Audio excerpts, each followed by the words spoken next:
금감경 쉬운 한글 해설 19절 법계 통화분. 이 절은 좀 간단한 것 같습니다.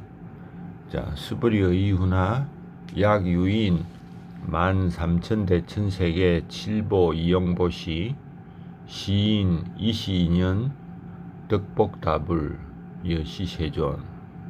수벌이여, 너는 어떻게 생각하느냐?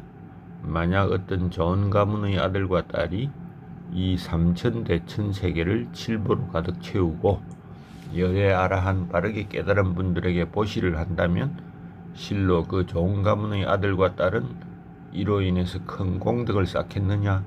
수보리가 대답하였다. 큽니다. 세존이시여, 큽니다. 잘 가시니여. 차인 이시인연 덕복심다. 수보리 약 복덕유실 열애불설 덕복 덕다. 이 복덕무고 열애설 덕복 덕다. 세존께서 말하셨다. 그렇다 수벌이여, 그러하다. 그 좋은 가문의 아들과 딸은 이로 인해서 큰 공덕을 쌓을 것이다. 그것은 무슨 이유에서인가? 수벌이여, 공덕. 공덕이 쌓인 것은 쌓인 것이 아니라고 열애가 설하였기 때문이다. 그래서 공덕이 쌓인 것이라고 부른다. 수벌이여, 만약 공덕이라는 것이 있다고 한다면 열애는 공덕이라고 설하지 않았을 것이다.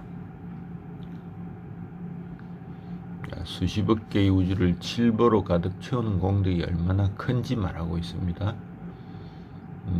누누이 이야기하지만 다시 한번 확인하면 3,000대천 세계를 칠보로 가득 채우는 것보다 네 구절의 개송이라도 뽑아서 배우고 독송하고 이해하고 남들에게 가르치는 공덕이 훨씬 크다.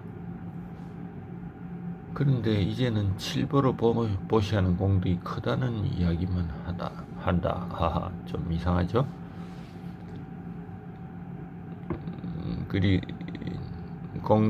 그런데 그 공덕이 얼마나 큰지를 말하면서 공덕의 존재 여부를 말하는 금강경의 논리, 즉 공덕은 공덕이 아니요, 그래서 공덕이다. 그렇다면 이 공덕은 크다는 것일까? 공덕 자체가 존재하지 않는데 이름만 공덕에 불과하다는 것일까? 자, 8절에 물질적 보시와 정신적 보시를 비교하던 것과 달리 오로지 물질적 보시의 공덕만을 말하는 이유, 공덕에만 집중하도록 하기 위함이다. 자, 과연 공덕이 무엇인가를 생각하게 하는 거죠. 공덕이 있다고 한다면 이런 가정은 이때까지 없었는데 그거는 구체적인 설명으로 보도록 하고, 자, 법계 통화분, 법의 세계로 통한다, 이런 이름을 소명태자가 붙였죠. 얘는 우리가 읽은 거니까. 자, 좋은 가문의 아들과 딸은 약부 유인이라고 했는데, 유인 사람이 있어 이랬는데 우리 산스크리트에는 역시 선남자 선여인으로 나오죠. 자, 근데 보통 큰 공덕을 쌓겠느냐? 큽니다. 이 부분을 좀 주목을 합시다. 똑같은 질문하고 똑같은 대답을 하는데 어느 순간 뭔가 달라졌죠. 즉 붓다는 지금 보시를 6번째 언급하고 있습니다. 쭉 보다가 보면, 그래서 항상 칠보의 보시, 법문의 보시 두 개를 대비를 했죠. 그걸 관심을 가지고 보도록 하죠. 여기는 약부 유인 전부 이랬는데 현장 산스크리트, 자, 산스크리트를 직역한 현장은 항상 좋은 가문의 아들과 딸이라고 하고 있습니다. 아마 경전이 무르익어서 이제는 선남자 선여인이 아니고 그냥 일반인을 대상으로 한다, 이렇게 하지만 우리는 원문에 따라서 해석을 한다. 자, 3,000대천 세계를 칠보로 가득 채우는 보시를 하면 공덕이 매우 클 것이다. 그래서 한번 따라가 봅니다. 큰 공덕을 쌓을 것이다.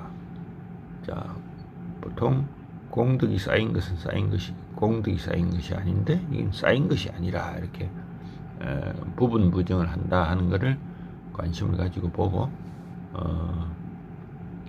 공덕이 크다는 것과 많다는 것은 뭐 차이가 없고 바후가 두 가지 뜻이 다 있다 하는 것을 보도록 하고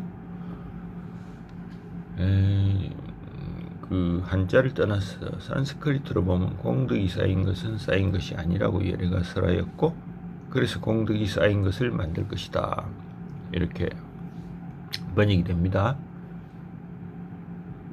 자, 공덕이 쌓인 것은 쌓인 것이 아니다. 이건 뭐 부분 부정에 대해서 논리가 묘하다는 말을 했는데, 자, 공덕이 쌓인 것이 아니면 공덕은 큰 것일까? 혹은 공덕이라는 것은 쌓이는 것이 아니라는 뜻일까 하는 겁니다.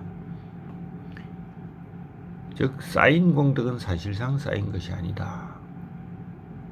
뭐 이거를 우리가 쌓인 것이 아니라는 성질을 말한다고도 볼 수 있고 시각적이나 언어적으로 쌓여가는 것이 아니고 무형의 공덕이기 때문에 쌓인 것이 아니라고도 할 수 있죠. 그렇기 때문에 뭐 공덕의 크기를 가늠할 수 없다 이렇게도 볼 수 있는 겁니다. 근데 금강경의 논리를 보면은 쌓인 것은 현상적으로 나타나 있기 때문에 그걸 부정하면서 진정으로 쌓인 공덕을 말하는 것이다 이렇게도 볼 수 있죠. 자, 근데 이 뒷부분 공덕이라는 것이 있다면 공덕을 설하지 않았을 것이다. 이 부분 상당히 좀 미묘한 의미가 있죠. 이 공덕이라는 것이 있다고 가정하는 것이 공덕은 없다는 걸 알려주기 위한 것은 아니다.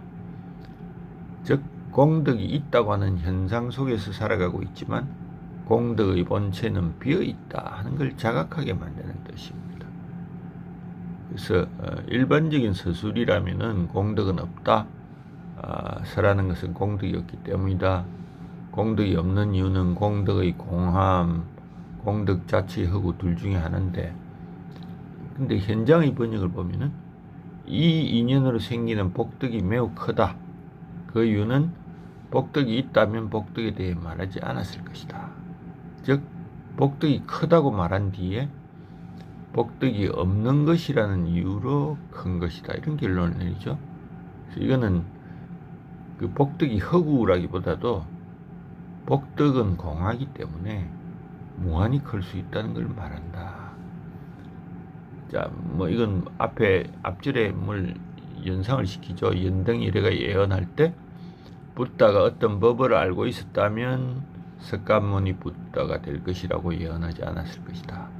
공덕이라는 것이 있다면 크다고 하지 않았을 것이고 어떤 법을 붓다가 알고 있다면 붓다가 될 것이라 예언하지 않았다 하고 비슷하죠.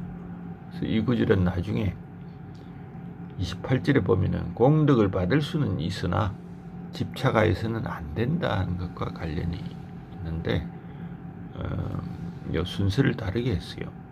구마라집은 어떻게 했느냐? 자, 수볼이 약복덕 유실, 복덕이 실이라면 열에는 불설덕, 복덕다. 복덕이 많다고 복덕을 얻는 것이 많다고 설하지 않았을 것이다. 이복덕 무고, 복덕은 없는 것이기 때문에 열에는 복덕 덕다. 이렇게 설명을 했죠. 이 절은 너무 빨리 끝나는데 이 절만 볼 것이 아니고 또 다음 절하고 연계해서 보도록 합니다. 합쳐서 계속 강의 해설도 좋지만은 일단 이 절은 여기서 끝내도록 합니다.